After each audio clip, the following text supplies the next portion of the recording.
Long Island Boat and Fishing Show is back at the Nassau Coliseum, March 13th through 15th. Long Island's top dealers will be there with huge savings on boats, tackle, personal watercrafts, and the latest electronics. This show has it all. Children will be entertained by Twiggy, the water skiing squirrel. Enjoy free face painting. Plus, on Saturday and Sunday, the first 100 kids get a free life vest, free parking all weekend, and Friday, it's free Heroes Day admission for military and first responders. 3 days only, March 13th through 15th. Visit nyboatshows.com for details. Walter Sterling, Red Apple Audio Networks. Michelle Gibson, journalist, researcher of alternative theories and alternative universe. Michelle has so much information that I insisted. I said, we just started, Michelle. We have to talk again. And she was gracious enough to say, yes, happy to talk again. There are several topics I want to hit on. I remain fascinated by the fact that there was a country called Tartaria, Michelle, that was about one-third the size of China, not Belgium, China. And in 1840, you could see it on a map. And in 1940, you couldn't. It disappeared. It vanished from maps. And we discussed the fact that it existed and that it vanished and about where it was in Central Asia. But we didn't talk enough about who made it vanish. And why do you think, Michelle, why do you think they made it vanish, Tartaria? Thank you for having me back, Walter. And the evidence has been hidden right in front of our eyes. We live and work in this infrastructure that was built by a previous advanced civilization. You just have to look at the museums and the cathedrals and the courthouses, and the architecture is far beyond what we said we were capable of in our history, or what we were told we were capable of in our historical narrative. We're looking at buildings that look like ancient Greece and Rome in North America and coming around in the 1800s and early 1900s. We don't build like that today. And it is my belief and a growing community of researchers that are primarily found on YouTube, other platforms as well, but have gotten together with their research in the sense that it's available to find people that are asking questions about clear discrepancies in our world that we haven't been told anything about, that don't make any sense in the narrative when you start looking at what they tell us about these massive buildings. And I've been researching for almost 8 years, and the narrative falls apart when you start looking at it really closely. Michelle Gibson, the narrative does fall apart when you and I look at massive Gothic cathedrals. We look at Beaux-Art structures that are giant, heavy, and allegedly were put together by people who were walking and riding on dirt roads and didn't have automobiles. You have to go, wait a minute, what? And the other part about they bear no relationship to the buildings that we build today. Usually things get better. The buildings we build today largely are garbage, unless a corporation has insane amounts of money. But in terms of homes, churches, community centers, they look like garbage. We know who erased them. How did they erase them? What were the steps they took? Because you're right, they're right in front of us. These are giant buildings, but nobody says, oh, well, we couldn't have built that. We build this garbage now. That's not part of our narrative today. How did they manage to change the flow of conversation about those buildings? I believe there was a hostile takeover by dark forces that saw an opportunity and went for it. I believe there was a worldwide energy grid, the civilization known as Tartaria, which was one part, like you said, in Central Asia, but it was a worldwide civilization. And I think the R sound and the Aryan sound in that name speaks to the civilization that we're talking about and the people that we're talking about. I think it was R referred to the people of this civilization, the people of Ar, and then you have Aryan attached to various civilizations within this, which actually includes Barbaria, which was North Africa. So what we learn about as barbarian, our word for, uncivilized and brutal, was actually a highly advanced civilization in the land where the Egypt that we know of is located in North Africa. But it was in North America, it was in South America, it was in places that you don't normally think. It was in Africa, it was in Australia, it was all over the earth. And I believe that energy grid was destroyed relatively recently, and that the surface of the earth that we see today is not what it was before this happened, and that it's been covered up by calling everything natural and geologic time and millions of years of slow erosion. All this created the world that we see today, the deserts.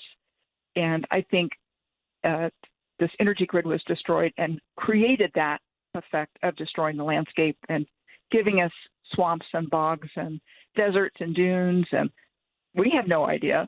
It's been turned into recreational areas. We go hiking where these places were. But then you find out that there was a rail history everywhere, including in these swamps and deserts. And you still have railroads running through deserts today. You have places where a railroad runs through water. There's a pink lake in Siberia called Lake Berlinskoye, Burlinskoye. You can look that up on YouTube and see a video of a train going through the lake water. You can see photos like in India, between the tip of South India and the upper part of Sri Lanka. There's a train track that it's like the track begins in Sri Lanka right at the edge of the island on the northern side. And then there's sophisticated infrastructure like these bridges, these lift bridges and these swing bridges, which are also found everywhere. They're very sophisticated infrastructure, again, that we're told these places were built in the early 1900s, I think in that example, sometimes in the late 1800s. Super sophisticated engineering. And I'm just giving that as an example off the top of my head where it looks like the land was destroyed where it was. And there's other places as well. So I think they destroyed this, and then they built a new world on top of the ruins of the old world. And that's where you get the New World Order and the New World Agenda. And I think you can look at the 1%, the families, the Roosevelts, the Rothschilds, the DuPonts, the Astors, others as well, that when you look back in the historical narrative, they figure prominently. So they were part of this, but I think something happened which caused this. I don't think it was a natural event. Other people researching look at it being a natural cycle or a cyclic event. I don't see that. I see an ancient civilization that lasted a very long time on Earth, and this happened recently, and they came in, destroyed the infrastructure, and then brought in the replacement fuel sources, the coal and the gasoline from oil. The electricity was brought back online. And I think it was a hostile takeover, and they did it for power and control. And ultimately harvesting those resources as well as our energy, because I do not believe that they're human entities. I don't believe they're human beings that caused this situation to happen. All right, so this is Michelle Gibson. She's an alternative theory journalist, researcher, and she has solid theories and evidence as to a new world order. And whenever I heard that phrase, and maybe you too, when you heard about a new world order, in my fragile brain, I always thought, oh, well, that's going to begin soon. what Michelle Gibson is saying, that began a long time ago, and we're just seeing the beachhead of it. We're just the first or second generation living in the New World Order. Practically every president since Eisenhower has used the phrase New World Order in their inauguration speech. And I always thought, well, that's a really interesting, it's not part of the vernacular. People don't walk around saying that. The next question I have for you is, to terraform, to rechange the surface of the earth, huge project, incredible science, and tons of money. Whose money? Whatever happened, Walter, I think it's been planned. I think the world that we live in today is inverted from what it was originally. And from the start, when they came in and started rebooting civilization, if you will, they rigged the system so that everything they did made money. They got the canals up and running so they could start transporting coal in Pennsylvania, the Delaware Lehigh corridor. There was the anthracite region was where Scranton and Wilkes-Barre is. They got that coal mined, and they needed to get it to other places. So they're starting there with getting the canals back up and running. They're doing the railroads about the same time. They're getting those up and running so they can start to harvest the coal and the iron ore and all the things they needed for the steel so they could get that going. So, and the last time we talked about the 1850s, and there was a lot going on, and that was about the same time period that the I'm sorry, just my mind blanked, that they're getting the railroads up and running. And they're getting streetcars back online. And they're pulled by horses. You see pictures of the earliest streetcars being pulled by horses and mules. Right. They needed to get them running, and then they were able to get it electrified. So they electrified the streetcars. And there was incredible streetcar infrastructure in the late 1800s and early 1900s. And then they took it out. And nobody asked, why did they take it out? Why did they take out the streetcars and the subways and the trains? We had passenger service. It was incredible. When they got it up and running, it was incredible.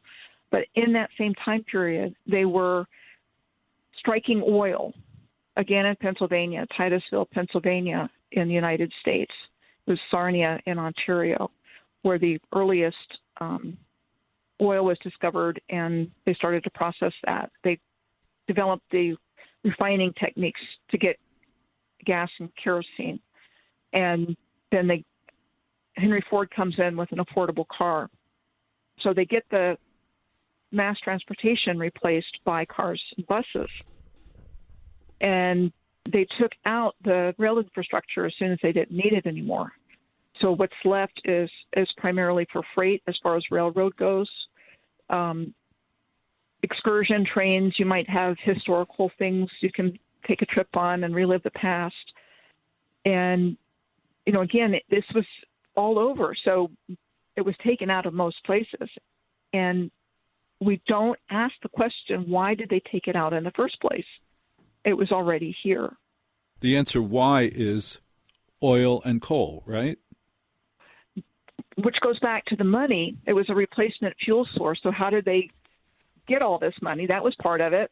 Part of it was mills employing people at subsistence wages, right. And they're producing furniture from the trees they're cutting down everywhere. Manufacturing becomes really big. Again, we're seeing things that in large part have gone away, maybe outsourced to other countries.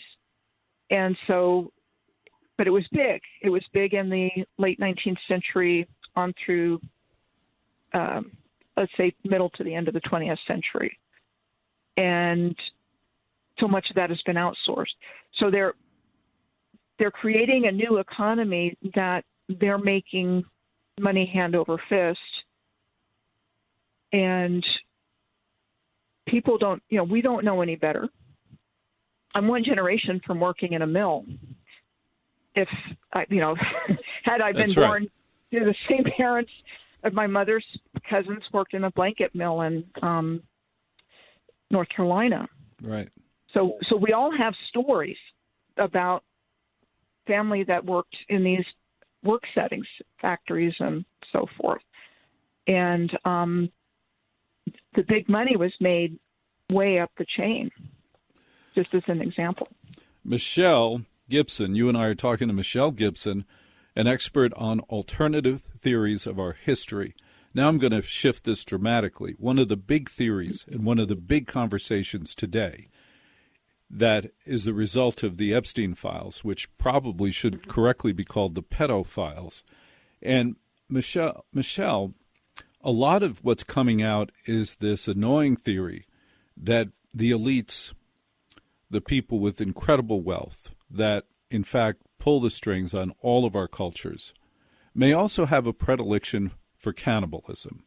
Is there anything in your research that suggests that could be true? Yes.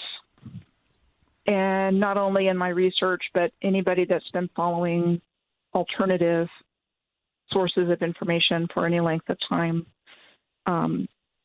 Epstein and the Epstein Island and this pedophilia problem in the upper echelons has been around for a long time. I've known about it for years, and not from my research, but because I haven't watched mainstream news for anything in a very long time and get my news from social media, which is where you find more of this kind of thing. You don't hear it on the nightly news broadcast. It's not there. No, it hasn't come up on the ABC Nightly News. My question is, to save about 10 questions, who are they eating? We're not at the top of the food chain, but this is something that children are targeted by these beings, which, like I said, I don't believe are human. They need human energy, not only the work energy that I was just talking about, but they also need to get it synthetically because they don't have the same thing that human beings have with their soul and their connection to God, I believe. And so they get it in other ways. And so both the cannibalism and the pedophilia, from my understanding, is connected to energy. And what kind of beings are they? And, oh, by the way, where do they live? Well, you hear the term shapeshifter a lot. Right. I have. I'm thinking maybe you have, and maybe people that are listening to this. Yes, absolutely have heard shapeshifter. And if they are shapeshifters, then they don't have any problem finding a hotel. It's something where they look like us. We can't tell. And so there are capabilities that humans probably have to be shapeshifters, like shamans shapeshift. But these are like reptilian beings that can look human. And then there's also the masks. You see a lot coming out about really realistic looking masks. So that's in there too. There's cloning is in there too. So these aren't areas that I know a lot about, that I've encountered this information. But so you have maybe satanic forces, demonic forces. You have negative ET beings, I believe. You hear about the reptilians, you hear about the Greys, you hear about the Archons. And I think they are all involved in what's taken place here. And this is truly a spiritual battle that we're in right now. And they've given it all they have to put this system in place, convince us they don't exist, convince us that there's nothing wrong, and anybody calling it out is a conspiracy theorist and blacklisted, and all these, censorship and all this stuff to keep this information from getting out to the general public so that they can keep doing what they want to do, which is not good for humanity. That's why it was wiped from history, because they don't want us to know who we are and what we're capable of. And they wanted that power and control for themselves. That's an important point. This is Michelle Gibson, alternative theory journalist, researcher. Michelle, how do I find you online? What's the name of your blog? What's the name of your YouTube channel? My main blog is piercingtheveilofillusion.com, and my YouTube channel is at Michelle Gibson 8946. Michelle Gibson, valuable, interesting information on the Red Apple Audio Networks.